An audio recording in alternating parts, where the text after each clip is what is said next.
ఆత్మ బంధువులందరికీ ఆత్మ ప్రణామాలు. ముందుగా మనందరి గురువు, విశ్వ గురువు పితామహ బ్రహ్మర్షి సుభాష్ పత్రిజీ గారికి, మాతా సమానురాలైన స్వర్ణమాల పత్రి గారికి అనంత కోటి ఆత్మ ప్రణామాలు, ధన్యవాదాలు తెలియజేసుకుంటున్నాను. ఫ్రెండ్స్, తిరుమల నాథ పిరమిడ్ ట్రస్ట్ ఆధ్వర్యంలో టిఎంసి తిరుమల నాథ మెడిటేషన్ ఛానల్ కి స్వాగతం, సుస్వాగతం. ప్రతిరోజు ఉదయం సెషన్ లో ధ్యానము, మళ్ళీ 11 o'clock కి ధ్యానము. ఒక్కొక్క మాస్టర్ యొక్క జ్ఞానాన్ని మనం తెలుసుకుంటూ ఉన్నాము. ఈ రోజు మనకి జ్ఞానాన్ని పంచడానికి మన ముందు ఉన్నారు శ్యామల గారు. మేడంది యాక్చువల్ గా తిరుపతి. మరి ఎవరికైనా మొదటి గురువు అమ్మే అవుతుంది. మరి అలాగే ధ్యాన గురువు కూడా అమ్మే అవ్వడం తన అదృష్టం అని నేను అనుకుంటున్నాను. సో వాళ్ళ అమ్మగారి ద్వారా తన ధ్యానంలోకి వచ్చారు. 1998 అంటే 26 సంవత్సరాలుగా ధ్యాన ప్రపంచానికి సుపరిచితురాలు శ్యామల గారు. దాని తర్వాత ఒక 2 years అంటే అప్పుడు స్టూడెంట్ గా ఉన్నారు కాబట్టి ధ్యానం గురించి తెలుసుకున్నారు. కానీ 2000 సంవత్సరంలో ట్రెక్కింగ్ కి వెళ్ళడంతో ధ్యానం యొక్క విశిష్టతని చక్కగా అర్థం చేసుకొని ఇంకా అప్పటి నుంచి ధ్యానంలో అలు పెరగకుండా ప్రయాణం సాగిస్తూ ఉన్నారు శ్యామల మేడం. మరి మ్యారేజ్ తర్వాత వాళ్ళ ఇంట్లోనే పిరమిడ్ ఉండడంతో ప్రతిరోజు క్లాసెస్ అవ్వడము, అమావాస్య ధ్యానాలు, పౌర్ణమి ధ్యానాలు అవ్వడము, లైబ్రరీ కూడా మెయింటైన్ చేయడంతో ఎన్నో పుస్తకాలు, స్వాధ్యాయము, సజ్జన సాంగత్యము, ధ్యానము, ఈ అన్నిటితో ఆవిడ జీవితం అలా సాగిపోతూ ఉన్న తరుణంలో మరి వివాహం అవ్వడము. వివాహం కావడం తర్వాత మనకు అందరికీ తెలుసు బాధ్యతలు పెరుగుతాయి. మరి ఆ బాధ్యతల్లో కూడా తను ఏ రోజు ధ్యానానికి దూరం అవ్వలేదు, స్వాధ్యాయానికి దూరం అవ్వలేదు. కానీ సజ్జన సాంగత్యానికి అంటే క్లాసెస్ కి బయటికి వెళ్ళడము, చెప్పడము, ఇవి కొన్ని రోజులు బ్రేక్ వచ్చినప్పటికీ దాని తర్వాత అప్పటికి కూడా ధ్యాన యజ్ఞాలకు వెళ్ళడము, ట్రెక్కింగ్లకు వెళ్ళడము కంటిన్యూ చేస్తూ ఉండేవారట మేడం. 2006 ధ్యాన యజ్ఞం తర్వాత నుంచి ఇంకా కంటిన్యూషన్ లో ధ్యాన ప్రపంచానికి తన సేవలు అందిస్తూ ఉన్నారు. పిరమిడ్ పార్టీ ఆఫ్ ఇండియాలో కూడా వర్క్ చేశారు. మరి కోవిడ్ టైంలో నరేంద్ర అసూరి గారి యొక్క సూచన మేరకు పత్రిజీ ప్రబోధాల్లో టీమ్ కోఆర్డినేటర్ గా ఉన్నారు. అలాగే పత్రిజీ ప్రబోధాల్లో మనకందరికీ తెలుసు పత్రిజీ ప్రబోధాలు 1, 2, 3, 4 ఇలా 4 బుక్స్ లాగా వచ్చాయి. ఎలా వచ్చాయి ఆ బుక్స్ అంటే సార్ చెప్పిన వీడియో క్లాసెస్ ని బుక్స్ లాగా కన్వర్ట్ చేశారు. మరి దాంట్లో అవి విని రాయడము, కరెక్షన్స్ చేయడము మేడం చేసేవారు. మరి అలా ఇప్పుడు గురుస్థానికి కూడా మేడం కోఆర్డినేటర్ గా వర్క్ చేస్తూ ఉన్నారు.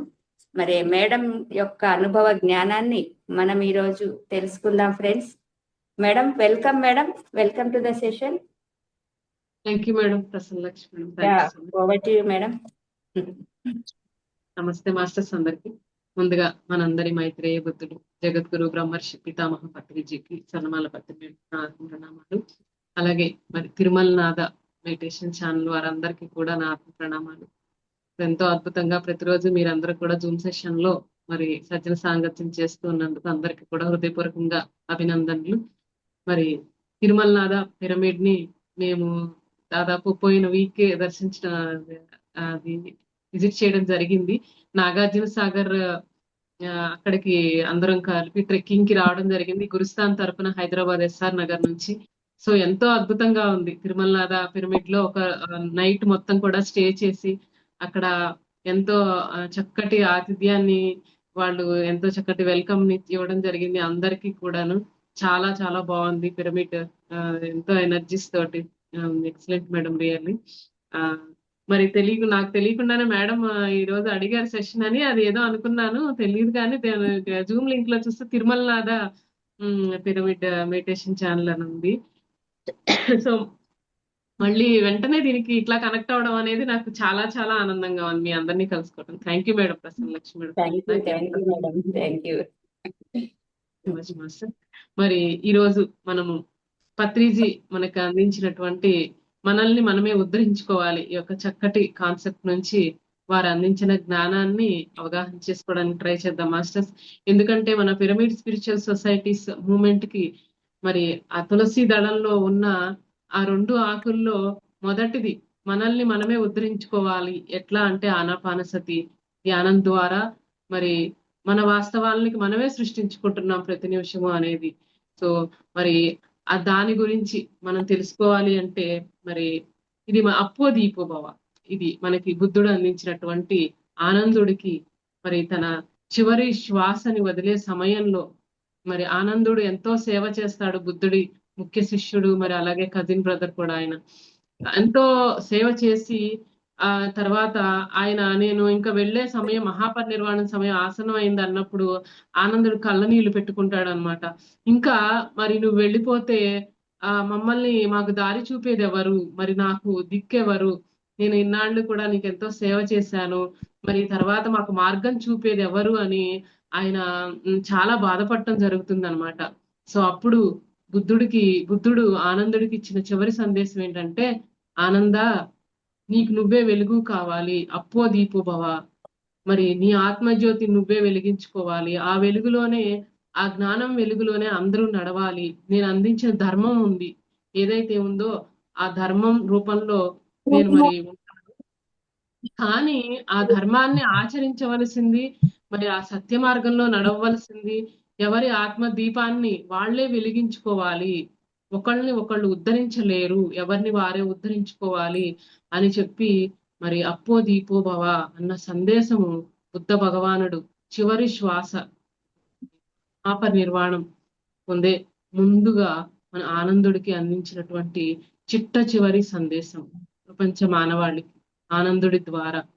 సో మరి ఆయన జీవితంలో, మరి మన జీవితంలో ఎవరైనా కానీ పరిపక్వత సాధించి మనము మరి ఆ జీవితం వైపు వెళ్ళాలనుకుంటే వెంటనే మనకి గుర్తొచ్చేది ఏంటంటే బుద్ధుడి జీవితం ఆదర్శంగా జీవించి మనము అది తీసుకొని జీవితం మొదలు పెట్టాలి అని చెప్తారు పత్రిజీ. అంటే ఆయన దుఃఖ నివారణ మార్గాన్ని కనుగొనడానికి ఏ విధంగా సకల సంపదలను మరి ఆ రాజ్యాన్ని కూడా తృణప్రాయంగా వదిలేశారు. ఎందుకు వదిలేశారు? మరి అప్పటి వరకు కూడా మరి ఎంతో రాజభోగాల్ని అనుభవిస్తూ అసలు ముసలితనం అనేది తెలియకుండా పెంచడం జరిగింది. మనందరికీ తెలిసిన కథే ఇది. మరి శుద్ధోదన మహారాజు గారు అలా పెంచుతారు. ఎక్కడ సన్యాసి అయిపోతారో, ఎక్కడ రాజ్యాన్ని వదిలి వెళ్ళిపోతాడో అని మరి ఆ యోగులు చెప్పిన దాన్ని తీసుకొని ఆయన మరి ఇవన్నీ ఏది కనిపించకుండా ముసలితనము, మరి అట్లాగే వ్యాధులు ఉన్న వాళ్ళని కానీ ఎవరిని రానిచ్చేవాళ్ళు కాదట. ఆయన కూడా ఆయన తెల్ల జుట్టును కనిపించకుండా దానికి రంగేసుకుని ఎక్కడా కూడా అంతా కూడా ఆ అలా యవ్వనంతో ఉండే వాళ్ళని చుట్టుపక్కల అందరినీ కూడా పెడుతూ ఆయన కనిపించకుండా చేయడం జరుగుతుంది. కానీ ఒక టైంలో ఆయన బయటకు వెళ్ళడం, మరి ఏదైతే చూడొద్దని అనుకున్నారో శుద్ధోదన మహారాజు, మరి నేచర్ ఆ విధంగా మరి కల్పించేస్తుంది, ఆయనకి చూపించడం జరుగుతుంది. ఒక ముసలి అతన్ని, అలాగే మరి వ్యాధి ఉన్న వాళ్ళని, ఒక శవాన్ని, వీళ్ళందరినీ చూసిన తర్వాత ఆయనకి ఒక్కసారిగా అంతా దుఃఖమే ఉంది ప్రపంచం అంతా, ఇదంతా ఏంటి అని ఆయన్ని మరి అడిగినప్పుడు, ఆ రథచోదకుడిని అడిగినప్పుడు చర్ణుడిని, ఆయన చెప్తాడు, అవును ముసలితనం అనేది అందరికీ వస్తుంది, నీకు వస్తుంది, నాకు వస్తుంది, మరి చావు అనేది అందరికీ వస్తుంది, వ్యాధులు అనేవి అందరికీ వస్తాయి అనుకున్నప్పుడు ఆయన ఈ అశాశ్వతత్వాన్ని మరి ఆ సమయంలో అనుభూతి చెందడం జరుగుతుంది. మనం కూడా ప్రతిరోజు చూస్తూనే ఉంటాం, ఎంతో మంది చనిపోతూ ఉంటారు, వ్యాధులు ఉన్న వాళ్ళని, బాధలు ఉన్న వాళ్ళని చూస్తాం. కానీ ఆ టైంకి మనము టెంపరీగా బాధపడతామే తప్పించి సత్యాన్ని శోధించాలి అన్నది మనకి ఆ ఆలోచన రాదు. కానీ బుద్ధ భగవానుడికి వెంటనే అంతా దుఃఖమే కనిపిస్తోంది ప్రపంచం అంతా కూడా. మరి దీనికోసమా, ఈ అశాశ్వతమైన వీటి కోసమా మరి రాజ్యాలందరూ ఒకళ్ళ రాజ్యాలని ఒకళ్ళు యుద్ధాలు చేసుకుంటున్నారు, మరి ఆధిపత్యం కోసం, కీర్తి ప్రతిష్టల కోసం, భోగాల కోసం, సంపదల కోసం, ఇవన్నీ కూడా మరి సంపాదిస్తున్నారు. కానీ ఇవన్నీ ఇక్కడే ఉంటున్నాయి, కానీ అనుభవించడానికి వాళ్ళే ఉండట్లేదు. చివరిగా అందరూ వెళ్ళిపోతున్నారు కదా, ఎక్కడ శాశ్వతం ఎక్కడా కనిపించట్లేదు, అంతా అశాశ్వతమే కనిపిస్తోంది. రాజ్యాల్ని సంపాదించిన వాళ్ళు, కీర్తి ప్రతిష్టలు సంపాదించిన వాళ్ళు భోగాలను అనుభవిస్తున్నారు. మరి ఆ వాటినన్నిటి సంపదలన్నిటినీ మనం కూడా కూడబెడతాం, కూడబెట్టి చివరికి మనమే ఉండం, అవన్నీ ఇక్కడే ఉంటాయి, మిగతా సంపదలన్నీ ఇక్కడే ఉంటాయి, వాటిని వేరే ఇంకొకళ్ళు ఏదో అనుభవించడం అట్లా జరుగుతుంది. కానీ వీటికి అంతే కనిపించట్లేదు కదా. మొత్తానికి దుఃఖం అనేది ఉంది, ఇదంతా కూడా ఒక అశాశ్వతత్వం అన్నది మరి ఆయనకి జీవితంలో కనిపించడం జరుగుతుంది. మరి అందుకే వాటినన్నిటిని తృణప్రాయంగా వదిలేసి మరి విశాల ప్రపంచంలోకి అడుగు పెడతాడు గౌతమ సిద్ధార్థుడు. మరి అవి ఎన్నో ప్రయాసలు కోర్చి ఎంతో మంది గురువుల దగ్గరికి వెళ్ళి అక్కడ శిష్యరకం చేసి వాళ్ళు ఏం చెప్తే అదల్లా చేసి ఆయన అయ్యా నేను ఇది చేశాను అని చెప్తే ఇంకా నా దగ్గర ఇంతవరకే ఉంది, మరి ఇంకా తర్వాత నా దగ్గర ఏమీ లేదు వాళ్ళకి చెప్పడానికి అన్నంత దాకా అందరి యోగుల దగ్గరికి వెళ్ళి ఎన్నో సాధనలు చేస్తాడు, కానీ ఆయనకి సత్యం తెలుసుకోలేకపోతారనమాట. తర్వాత ఎంతో కష్టపడి మరి ఉపవాసాలు ఇవన్నీ చేసి మరి చివరికి ఇది అంటే ప్రాపంచికంగా అతిగా భోగాలు అనుభవించి వీటన్నిటిని అసలు ఏమీ తెలియకుండా బాధలే తెలియకుండా ఉన్నది ఒకసారి హాఫ్ ఆఫ్ ది లైఫ్ అక్కడ ఉంటే మళ్ళీ తర్వాత ఆయన ఏమనుకున్నారంటే ఈ భోగాలన్నీ వదిలేస్తే ఏదో సత్యం వస్తుంది అనుకుని శరీరాన్ని శుష్కింపజేసుకొని దాన్ని మరి బాధ పెట్టి ఇవన్నీ చేయడం అనేది దాని ఆపోజిట్ డైరెక్షన్ లోకి వెళ్ళడం జరుగుతుంది. ఎగ్జాక్ట్లీ దీనికి ఆపోజిట్ డైరెక్షన్ లోకి ఆయన వెళ్ళి అది చేస్తే సత్యం బోధపడుతుంది అనుకున్నారు, కానీ ఆయనకి అక్కడ కూడా సత్యం బోధపడలేదు. ఏంటంటే ఇక్కడ ఏమవుతుందంటే ఒక రాగం అంటే అతి మోహం ఉన్న వాళ్ళు ఏంటంటే దాని వెనకాల పరిగెడుతూ ఉంటారు భోగాల వైపు. మరి నాకు వద్దు అని వైరాగ్యం విరాగంలో ఉన్న వాళ్ళు దాన్ని చూసి దాని నుంచి బయటికి పరిగెట్టుకుంటూ వెళ్తారు. ఒకళ్ళేమో దాని వైపు పరిగెడితే ఒకళ్ళు ఆపోజిట్ డైరెక్షన్ లో దాని నుంచి బయటకు పరిగెడుతూ ఉంటారు. సో అది భయపడి పరిగెట్టడం అవుతుంది. అట్లా ఇది కూడా కాదు, కరెక్ట్ కాదు. రెండు కూడా ఎగ్జాక్ట్లీ ఈ రెండు కూడా తప్పే, ఇది మధ్య మార్గం అనేదే కరెక్ట్ అన్నది ఆయనకి అప్పుడు అనుభవం అవుతుంది అనమాట. శుష్కింప చేసుకుని శరీరాన్ని ఏం సాధించగలుగుతాము? ఎందుకంటే ఏదైనా నివారణ మార్గం కనుక్కుని ప్రపంచానికి నేను అందించాలి అంటే శరీరం ఉండాలి కదా. ఆ శరీరం అనే గదే కదా, ఆ సాధనగా చేసుకునే కదా మనం మరి సత్యాన్ని తెలుసుకునేది, మనం వచ్చేది. సో దాన్ని బాధ పెట్టి మరి ఆ శరీరంతో పోట్లాడి మనం సాధించేది ఏమీ లేదు అక్కడ అన్న సత్యాన్ని తెలుసుకుని మరి ఆయన కొద్దిగా ఆహారాన్ని తీసుకొని ఆ పాయసం, ఆ సుజాత అందించినటువంటి పాయసాన్ని తీసుకొని శరీరంలోకి శక్తిని తీసుకొని ఆ తర్వాత హాయిగా ప్రకృతిలో మరి ఆయన అట్లా కూర్చొని ఆ బోధి వృక్షం కింద చక్కగా సహజంగా వస్తున్నట్టు ఉచ్ఛ్వాస నిశ్వాసాలు అలా గమనిస్తూ ఒకసారిగా అట్లా ధ్యాన స్థితిలోకి వెళ్ళిపోవడం జరుగుతుంది అనమాట. ఆ చిన్నప్పుడు తన ఆ స్థితిలో ఉన్నప్పుడు చక్కగా ప్రకృతి దేవతలతోటి మరి మాస్టర్స్ తోటి ఎంతో మందితో మాట్లాడింది ఇవన్నీ కూడా ఆయనకి గుర్తుకు రావడం జరుగుతుంది. ఎప్పుడైతే సహజంగా ఏంటంటే అప్పటి వరకు ఎన్నో ఎన్నో ఎన్నో సాధనలు చేసి శరీరాన్ని శుష్కింప చేసుకుని ఇవన్నీ కాదు, అన్ని వదిలేశాను నేను, అన్ని వదిలేసి హాయిగా అలాగా సహజ స్థితిలో ఎప్పుడైతే ఆయన అట్లా చక్కగా హాయిగా కూర్చొని ఆ ఉచ్ఛ్వాస నిశ్వాసాలతోటి మమేకమై తనలోకి తను ప్రయాణం చేసినప్పుడు మరి ఆయనకి 3 జాముల్లోనే ఆయనకి మరి ఎన్లైటన్మెంట్ వస్తుంది అనమాట, ఆ దివ్య జ్ఞానం అనేది. మొదటి జాములోనేమో ఆయన మరి పూర్వజన్మల్ని చూసుకోవడం జరుగుతుంది. మనకి తెలుసు ఈ బోధి కథలన్నీ కూడా ఆయనకి చెప్తారు మనకి ఆ పూర్వజన్మలో ఉన్న ఈ ఏ జన్మలు తీసుకున్నారు అనేవి. ఆ తర్వాత మరి ఆ జన్మలకి రీజన్ ఏంటి, ఒక జన్మ తర్వాత ఒక జన్మ ఎందుకు తీసుకోవాల్సి వచ్చింది అన్నదాన్ని రెండో జాములో తెలుసుకోవడం. మూడో జాములోనేమో కార్యకారణ సంబంధం, మరి ఈ జన్మ తీసుకుంటానికి అంతకుముందు జన్మల్లో ఏ జన్మ కారణం వల్ల మళ్ళీ మళ్ళీ జన్మలు తీసుకుంటున్నారు. ఈ 3 జాముల్లోనూ ఆయన కార్యకారణ సంబంధాలను అన్నింటినీ తెలుసుకుని ఆయన ప్రపంచానికి అందించింది ఏంటంటే మరి ఈ జన్మలన్నిటికీ కారణం ఏంటి అంటే, ఈ దుఃఖానికి కారణం ఏంటంటే తృష్ణ, మనలో ఉన్న మోహము, అటాచ్మెంట్స్ ఇవన్నీ ఏవైతే ఉన్నాయో మొదటి సత్యం ఏంటి, దుఃఖం ఉంది. ఆయన కనుక్కుని దాన్ని సాల్వ్ చేయడం కోసం అన్ని వదిలేసి వచ్చాడు, సాధన చేసుకున్నారు. చేసిన తర్వాత రెండో సత్యం ఏం తెలుస్తుందంటే ఆయనకి ఈ జన్మ పరంపరలకి, కర్మ పరంపరలకి కారణం ఏంటి అంటే ఈ దుఃఖానికి కారణం తృష్ణ, అంటే మోహము, అతిగా ఉన్న కోరికలు ఇవన్నీ ఏవైతే ఉన్నాయో అవన్నీ కూడా మరి దానికి జన్మలకు కారణం అవుతుంది అని. మరి ఆ తృష్ణకి కారణం ఏంటి మరి అంటే అవిద్య, అవిద్య అంటే ఇక్కడ మనకి చదువు లేకపోవడం కాదు. అవిద్య అంటే ఆధ్యాత్మిక శాస్త్రం గురించి మరి అవగాహన లేకపోవడము, అది అవసరానికి మించిన కోరికలు ఏది అవసరమో అన్న సత్యాన్ని మనం గ్రహించలేకపోవడము. సో మరి వీటి అతి ఏదైతే ఉందో ఆ మితిమీరిన అతి, దానికి కారణం ఏంటంటే అవిద్య. అవిద్య అంటే ఆధ్యాత్మిక జ్ఞానము, మన గురించిన మనకి జ్ఞానం లేకపోవడము, అవేర్నెస్ లేకపోవడము. సో మరి ఈ దీన్నే అవిద్య అంటాం. ఆధ్యాత్మిక జ్ఞానం లేకపోవడాన్ని అవిద్య అంటాం. సో మరి అవిద్య అన్నది ఎలా పోతుంది? ఇప్పటి వరకు మనకి ప్రాబ్లమ్స్ కనిపిస్తున్నాయి, దానికి సొల్యూషన్ ఏంటంటే ఆయన చెప్పింది మరి అష్టాంగ మార్గం ద్వారానే ఇది పోతుంది అన్నది 4వ సత్యాన్ని మనకి సొల్యూషన్ మనకి ఇవ్వడం జరుగుతుంది.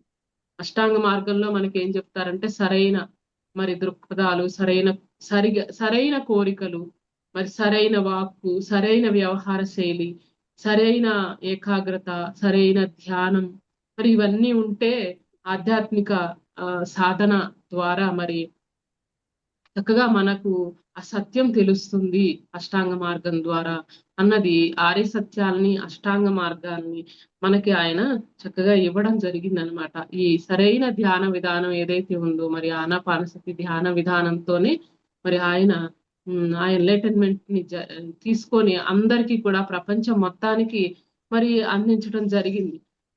అక్కడ ఆయన మరి అనుకుంటారు, ఇంత కఠినమైన దాన్ని సాధించడానికి ఎంతో కష్టపడ్డాను, మరి ఎంతో సహనంగా ఉండాల్సి వచ్చింది, మరి ఎంతమంది ఇలా సత్యాన్ని తెలుసుకోగలుగుతారు అన్నప్పుడు మరి ఏదో ఒక నాటికి ఈ లోకం నుంచి నిష్క్రమిస్తాను కదా, వెళ్ళిపోవాల్సి వస్తుంది, మరి ఒక్కడనే తెలుసుకోవడం వల్ల లాభం ఏముంది, మొత్తం ప్రపంచానికి అంతా అందించాలి అన్న ఒక చక్కటి దృక్పథంతో ఆయన మరి ఆ సత్యాలన్నిటినీ కూడా ఇవ్వడం జరిగింది. అది కూడా ఆయన మీద ఆధారపడేలాగా మనకి ఇవ్వలేదు.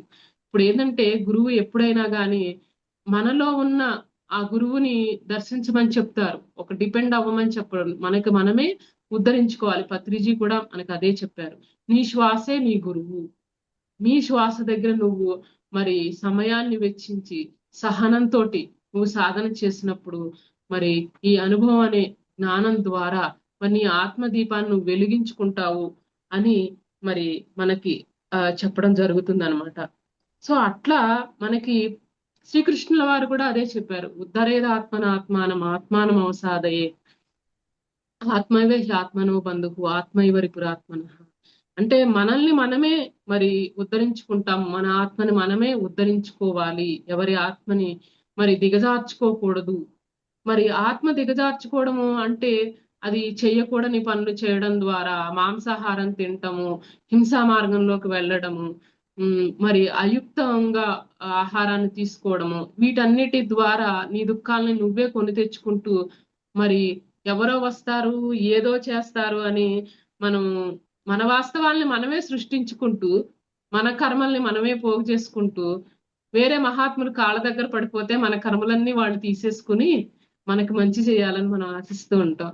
ఏంటంటే కష్టపడకుండా ఒక షార్ట్ కట్ వేలో ఒక మహానుభావుడు దొరికేశాడు, సో ఆ మహానుభావుడు కాళ్ళు పట్టేసుకుంటే నా కర్మలన్నీ కూడా ఆయనకి ఏ కాళ్ళు నొక్కుతేనో ఏదో చేసేస్తే నేను చేసిన కర్మలన్నీ కూడా మరి వాళ్ళు తీసేసుకుని దగ్ధం అయిపోతాయి. కర్మలు అనేవి జ్ఞానాగ్ని దగ్ధ కర్మాణం అని చెప్తున్నాడు కృష్ణుడు. సేవ చెయ్యొచ్చు, పరిప్రశ్నలు వెయ్యొచ్చు, కానీ అది ప్రేమతో కూడింది. అట్లా సత్యాన్ని తెలుసుకుని నా కర్మల్ని నేనే దగ్ధం చేసుకోవాలి అన్న పట్టుదలతోటి మనం ఉండాలి తప్పితే, నేను చేసిన దాన్ని వాళ్ళకి ఇచ్చేసి మరి వాళ్ళ మంచిని నేను తీసేసుకొని షార్ట్ కట్ వేలో నేను అట్లా అసలు ఎప్పుడూ అవ్వదు. ఎందుకంటే జ్ఞానం వల్లనే కర్మలు దగ్ధం అవుతాయి, అది సృష్టి నియమం.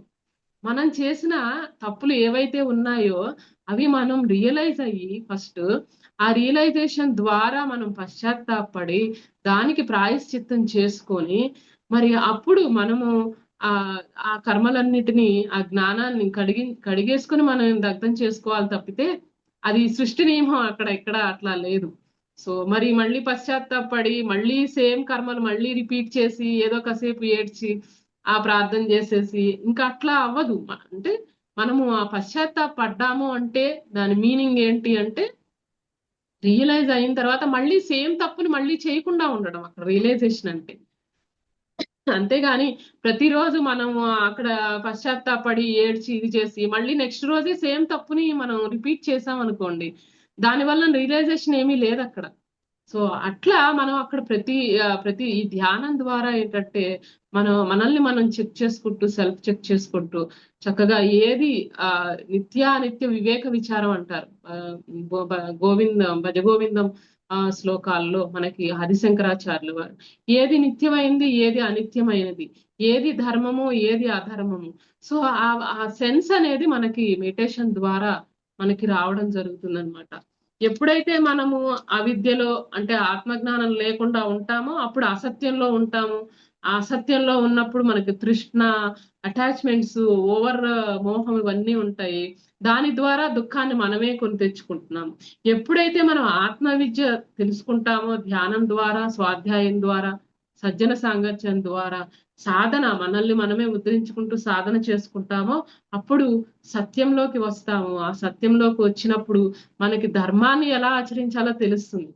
మనకి సత్యం తెలియనప్పుడు మన ఆత్మ సత్యంలో మనం జీవించినప్పుడు మనకి ధర్మం తెలియదు. సో ఆ ధర్మంలో జీవిస్తూ మరి మోక్ష మార్గం వైపు మనం వెళ్ళడం జరుగుతుంది అనమాట. అంతేగాని మనం ఇవన్నీ సాధన చేయకుండా ఎవరో ధ్యానం గురించి ఆత్మజ్ఞానం గురించి చెప్పారు కానీ మరి బద్ధకం వేసి మరి దాన్ని పట్టించుకోలేదు, మరి ఎవరో ఒకళ్ళు నన్ను వచ్చి ఉద్ధరిస్తారులే అనుకుంటే మరి అట్లాంటి పప్పులే ఉడకవు. పత్రిజీ అదే చెప్తారు మనకి.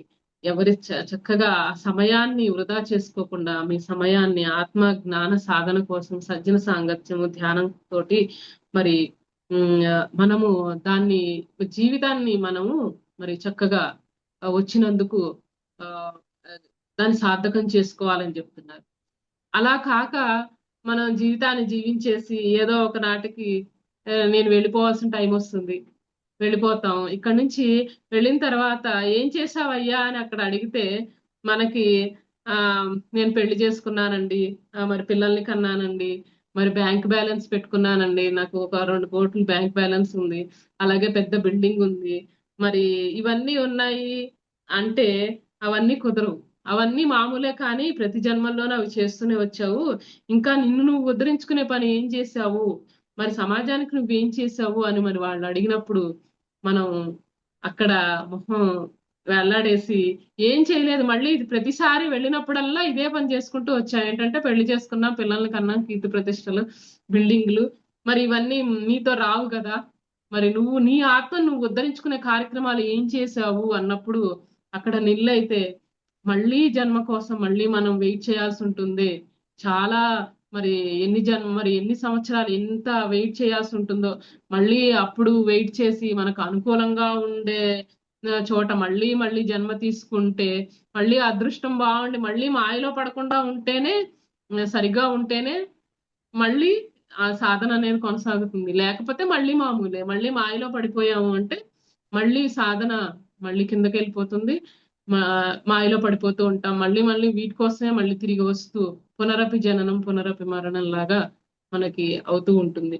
అందుకని పత్రిజీ ఏం చెప్తారంటే చేతులు కాలేక ఆకులు పట్టుకున్నట్లు చనిపోయిన తర్వాత పైలోకాలకు వెళ్ళి ఆత్మావలోకనం చేసుకుని మరి అక్కడ మనం ఇలా బాధపడే కంటే అయ్యో నా జన్మను వృధా చేసుకున్నానే, ఇక్కడికి వచ్చి పిడకలు ఏరుకొని వెళ్ళిపోయాను. అదే సాయిబాబా గారు కూడా చెప్తారు, ఎందుకు వచ్చారు నువ్వు, పిడకలు ఏరుకోవడానికి వచ్చావా అంటారు.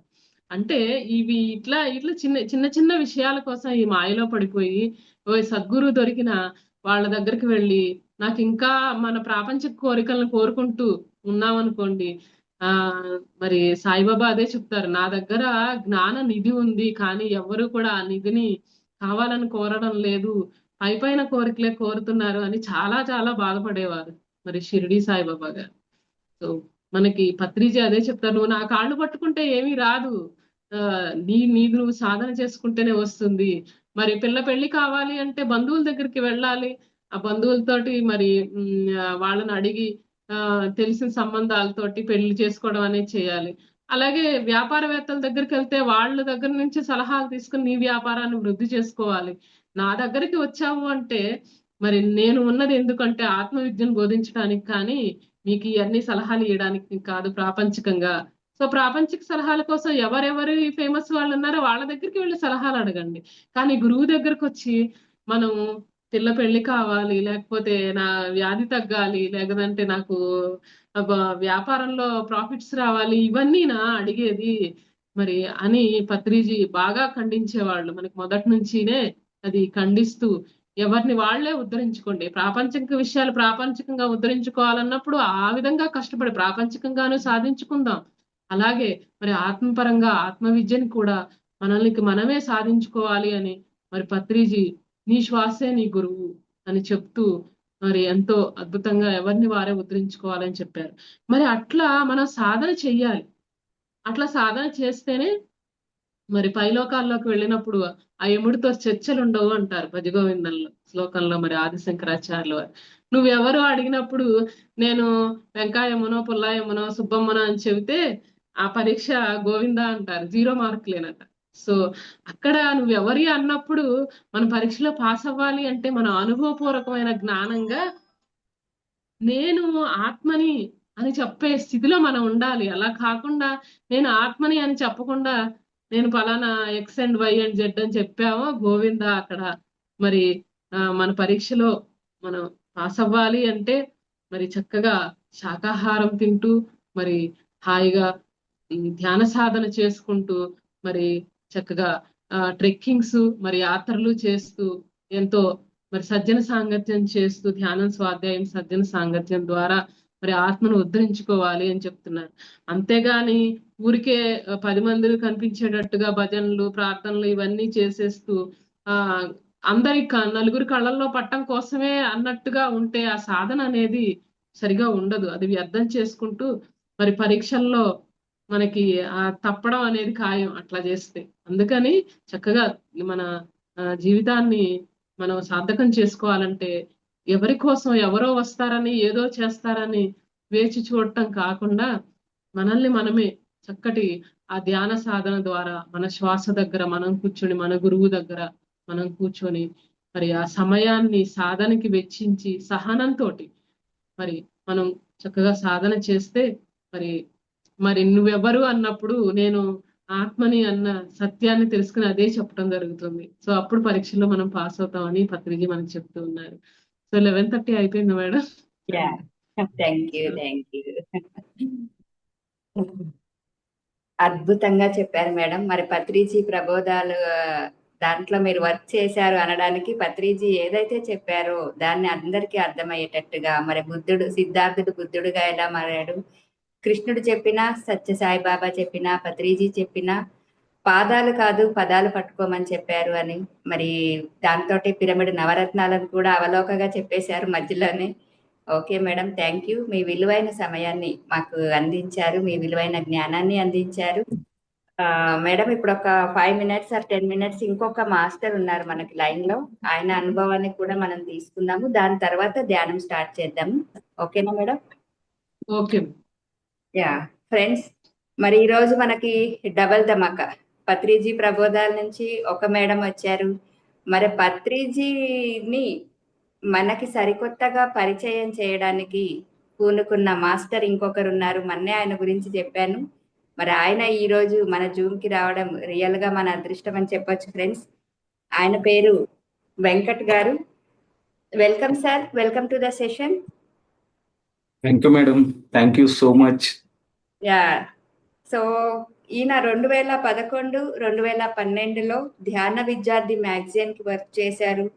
అలాగే స్పిరిచువల్ ట్రెక్కింగ్ క్లబ్ అనేది ఒకటి స్టార్ట్ చేసి పత్రిజీ ఎప్పుడు ఏం చెప్తూ ఉండారంటే కొండల్లో గుట్టల్లో ఎక్కండి దిగండి, నదుల్లో స్నానాలు చేయండి అని ఏదైతే చెప్పారో దాన్ని ఈయన అందరితో ట్రెక్కింగ్స్ చేయించడం.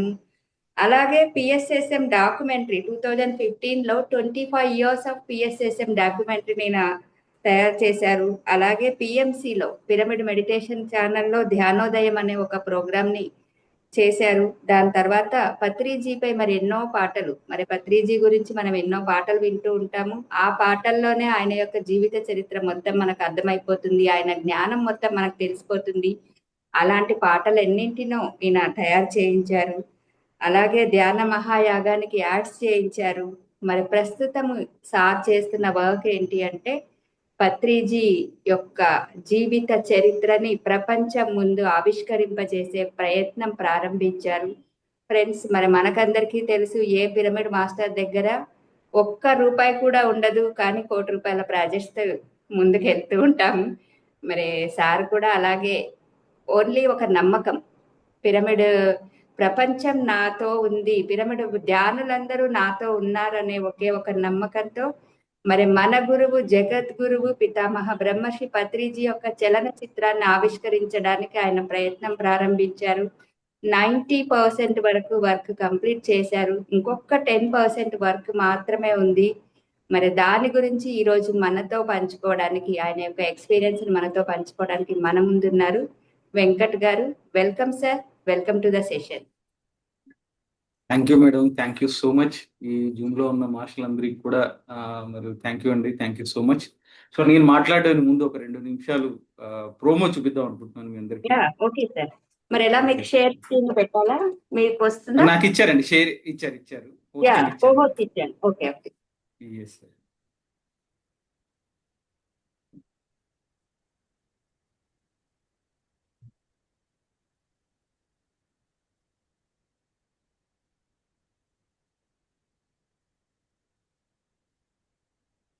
పత్రిజీకి మనుషుల పట్ల ఎంత దయ. సౌండ్ వస్తుంది కదండి? వస్తుంది సార్. తన జీవితాన్ని, తన కుటుంబాన్ని వదిలేసి మన కోసం మన దగ్గరకు వచ్చి ధ్యానం ద్వారా మనల్ని మార్చేశారు.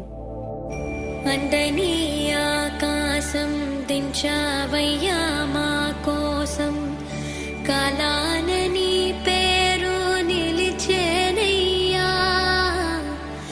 కన్నుల ఎడారిలో చిన్ని చిన్ని చినుకులతో జల్లులే వచ్చి పల్లె మురిసిందయ్యా. అజ్ఞానంలో మునిగిపోయిన మన జీవితాన్ని జ్ఞాన సముద్రంలో ఓలలాడించారు. ఎప్పుడూ మన కోసమే ఆలోచించే మనల్ని అందరి కోసం ఆలోచించేలా చేశారు. మండేటి ఎండల్లో పండు వెన్నెల కాయంగా, గుండెలకు పండగలే వచ్చినదయ్యా. మన ఆలోచనలకి జ్ఞానాన్ని జోడించారు. మన ఉనికిని మనకే గుర్తు చేశారు. మన శక్తి సామర్థ్యాలను మనకు అర్థమయ్యేలా చేశారు. కన్నుల ఎడారిలో చిన్ని చిన్ని చినుకులతో జల్లులే వచ్చి పల్లె మురిసిందయ్యా. ఇంతకన్నా ఏం కావాలి? మనకు ఆయన దగ్గర నుండి ఈ ప్రపంచానికి పత్రిజీని పరిచయం చేద్దాం. అది మనం ఈ ప్రపంచానికి ఇచ్చే బహుమతి. రండి, ఈ ప్రపంచానికి పత్రిజీ గురించి తెలిసేలా చేసి ఈ మనుషులందరినీ మార్చేద్దాం. నింగికి నిచ్చేన వేసే ఆసే వచ్చే నీ వల్ల, నువ్వెళ్ళే దారుల్లో లేదిక ఎల్లా. ప్రపంచం బాగు, మానవాళి బాగు, ఇదే కదా పత్రిజీ కోరుకుంది. ఈ ప్రపంచాన్ని ఆయన కన్నా గొప్పగా ఎవరు మార్చగలరు? అందుకే ఆయన్నే ఈ ప్రపంచానికి పరిచయం చేద్దాం, తెలిసేలా చేద్దాం. నారి పాపాయిలా మారెను నేడు, మేఘాల పల్లకిలో. బ్రహ్మర్షి పత్రిజీ డాక్యుమెంటరీని పిరమిడ్ మాస్టర్లందరం కలిసి పూర్తి చేద్దాం. మిగిలింది ఆయనే చూసుకుంటారు.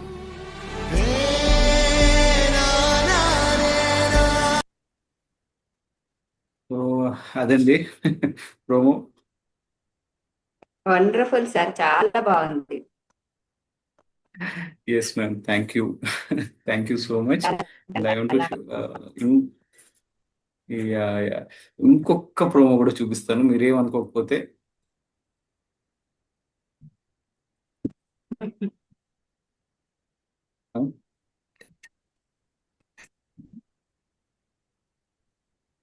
One second.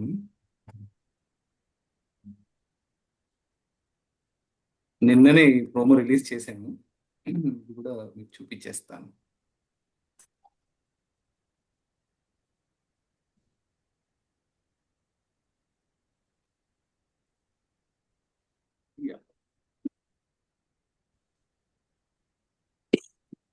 అంటూ మన మధ్యే మనలాగే మనతో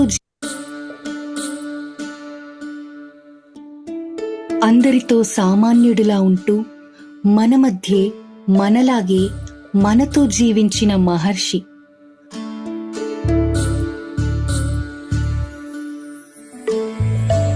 ఎందుకయ్యా నీకింత దయ మా వాడలో నడిచేవు, మర్మం వేదో తెలుపగనే మమ్ము ప్రేమతో పిలిచేవు. ఎందుకయ్యా నీకింత దయ మా వాడలో నడిచేవు, మర్మం వేదో తెలుపగనే మమ్ము ప్రేమతో పిలిచేవు. తొలకరికై వేచిన నేలల్లే నీ రాకతో మురిసేము, తీరైన పూలమాలల్లే మా బ్రతుకులు మలిచేవు. ఎందుకయ్యా నీకెందుకయ్యా, ఎందుకయ్యా నీకింత దయా, ఎందుకయ్యా నీకింత దయా. అందరి బాగు కోరుకున్న రాజర్షి, అందరిలో దైవత్వాన్ని చూసిన బ్రహ్మర్షి, అంతా ఒక్కటే అని గ్రహించి అందరూ జ్ఞానోదయం పొందాలని అహర్నిశలు శ్రమించిన పత్రిజీ.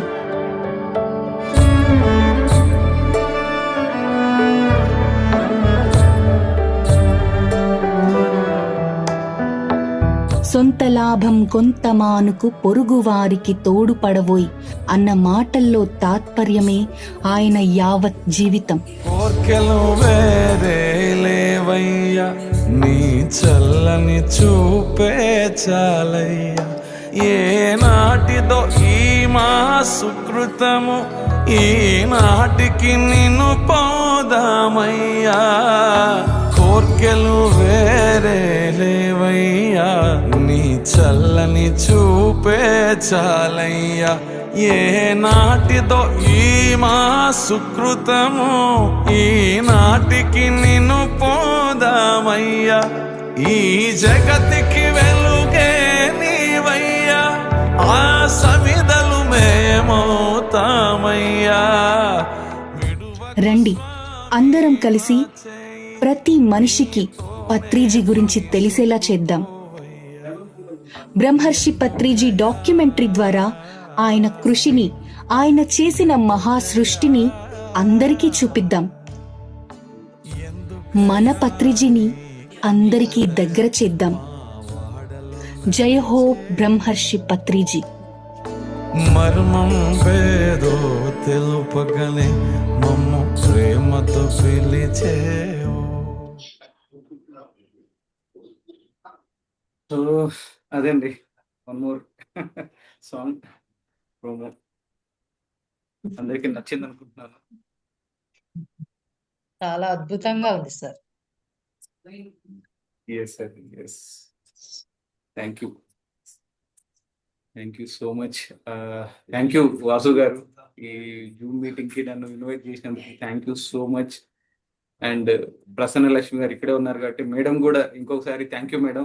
ఎందుకంటే 1 year బ్యాక్ ఎక్కడో జేతవనంలో కనపడి మేడం ఇలా చేస్తున్నాం అనగానే రెండో ఆలోచన లేకుండా, అసలు రెండోసారి అడిగే అవసరం కూడా లేకుండా మేడం ఇమీడియట్ గా సపోర్ట్ చేశారు లాస్ట్ ఇయర్.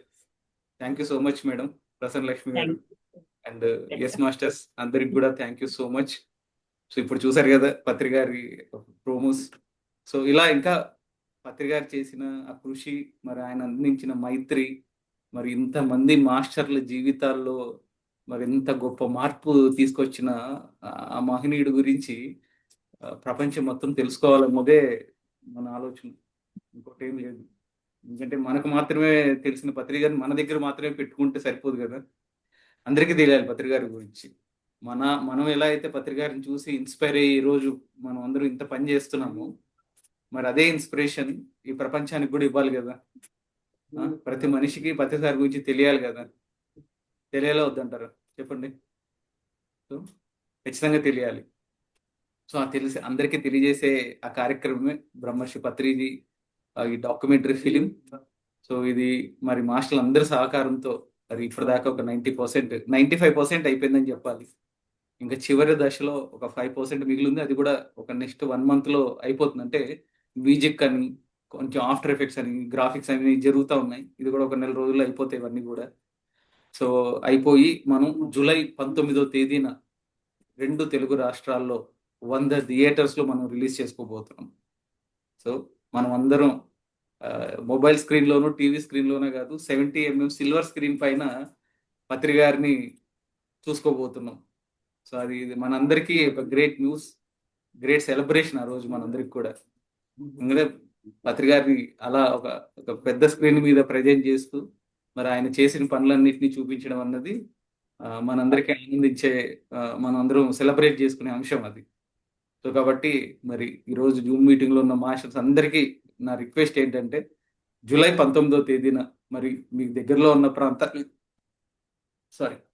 మీకు దగ్గరలో ఉన్న ప్రాంతాల్లో మనం థియేటర్స్లో పత్రిజీ ఫిలిం మనం రిలీజ్ చేస్తున్నాం.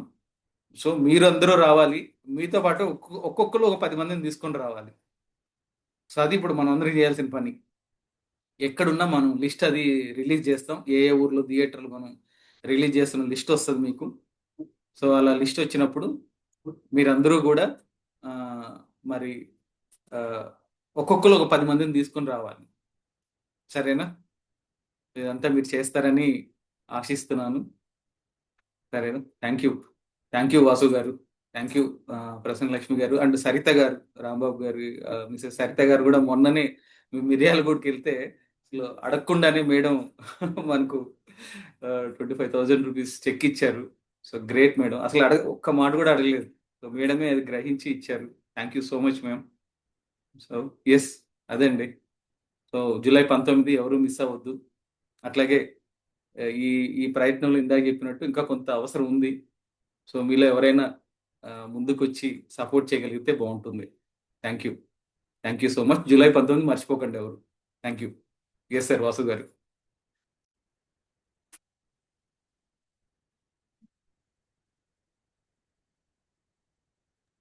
మీట్లో ఉన్నారు మేడం.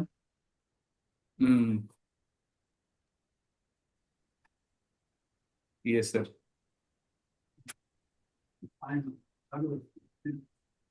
ప్రసన్న లక్ష్మి గారు మీట్లో ఉన్నారు మీరు కూడా. బయట వేరే సౌండ్ వినిపిస్తుందని మ్యూట్ చేశాను. మరి జూలై 19 మనందరికీ సెలబ్రేషన్ టైం. దాన్ని అందరం గుర్తు పెట్టుకుందాం, క్యాలెండర్ లో టిక్ చేసుకుందాం. మనతో పాటు మన ఫ్రెండ్స్, రిలేటివ్స్ కి అందరికి ఆ రోజు గురించి చెప్దాము. ఆ రోజు మన హీరో ని ప్రపంచానికి పరిచయం చేద్దాం ఫ్రెండ్స్. ఓకేనా? వాసు గారు మాట్లాడండి. Okay, thank you madam. Thank you Venkat గారు. ఈరోజు మన జూమ్ లోకి వచ్చి ఒక అద్భుతమైన సందేశాన్ని మీరు ఇచ్చారు. ఈ 2 ప్రోమోస్ చూసి మనం పత్రిక గారి గురించి ఎంత చెప్పినా చాలా తక్కువే, చెప్పలేం కూడా. కానీ ఒక్క మాటలో చెప్పాలంటే మాత్రం సద్గురు అనేవాడు సామాన్యుడిలా సామాన్యుల్లోనే ఉంటారు, కానీ సామాన్యుడు కాదు. ఇది సత్యం. ఇది పత్రిక చూసి మనం నేర్చుకోవచ్చు. వారు పూరి గుడిసెలైనా ఉంటారు, 5 స్టార్ బిల్డింగ్లైనా ఉంటారు, ఎక్కడైనా ఉంటారు, ఏ విధంగా అయినా ఉండొచ్చు అని చెప్పేసి పత్రిక గారి జీవితాన్ని చూసి మనం మన జీవితంలో ప్రతి ఒక్కటి నేర్చుకోవచ్చు అని చెప్పేసి పత్రిజీ మన దగ్గర ఉండి నేర్పించారు, మన దగ్గరికి వచ్చి నేర్పించారు. అంతటి సద్గురు ఈ భూమి మీద ఎక్కడ ఎవరు లేరు. మనందరం ఈ జన్మలో వారి సాంగత్యంలో మనం జీవించాము అంటే అది మన పూర్వజన్మ సుధ్యానం అని చెప్పేసి మనకు అర్థమవుతుంది. Thank you sir. మీరు ఒక అద్భుతమైన ప్రాజెక్ట్ తీసుకొని పత్రి సార్ యొక్క జీవిత చరిత్రని ఈ ప్రపంచానికి అందజేయడం కోసం మీరు జీవితాన్ని పణంగా పెట్టి చాలా అద్భుతంగా కష్టపడ్డారు. మీకు మా అందరి తరపున ఆత్మాభివందనాలు తెలియజేసుకుంటున్నాం. Thank you so much. Thank you sir. Thank you so much. Thank you అండి అందరికి కూడా. Yes. Yeah, thank you sir, thank you very much for coming to the session. Thank you friends. మరి అందరము చక్కగా ఇప్పుడు ధ్యానం చేద్దాం. మేడం శ్యామల మేడం ధ్యానం చేపిస్తారా? Yes madam. ఓకే మాస్టర్స్, అందరం కూడా ధ్యానంలో కూర్చుందాము. స్థిర సుఖాసనం, సుఖమయ ప్రాణాయామం. పైగా స్థిర సుఖాసనంలో కూర్చుందాం. కుర్చీలో కూర్చుంటే కాళ్ళు రెండు క్రాస్ చేసుకుందాం.